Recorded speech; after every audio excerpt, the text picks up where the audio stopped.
Sana magtagumpay ka sa buhay. Yun ang pangarap ko sa iyo. Kasi sa dami ng mga nangyayari ngayon sa mundo, sa hirap ng buhay, lagi kong sinasabi sana magtagumpay ang lahat. Ang daming nakikita kong nahihirapan sa Facebook, humihingi ng tulong sa kahit sino kasi walang-wala na talaga sila para i-survive yung isang araw.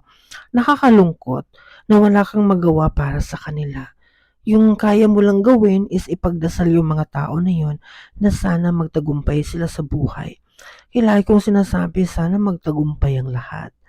Kaya hangga't kaya ko pang magsalita dito sa aking social media platform, magsasalita ako. I want to motivate everyone na may pag-asa pa kayong mabago ang inyong mga buhay. Yun ang pangarap ko. Kasi dati, nandun din ako sa level na parang I wanna compete the world. I wanna be the number one. Pero naisip ko, hindi yun ang importante. Hindi siya ang mahalaga sa buhay. Kasi may hangganan po ang lahat. Kaya sabi ko sa sarili ko, why not gagawa ako ng isang magandang bagay na makakatulong para sa lahat. And sana yung mga salita ko ngayon, yung mga binitawan kong mga linya para sa inyo, maging kapitan ninyo ito para abutin yung mga pangarap ninyo sa buhay.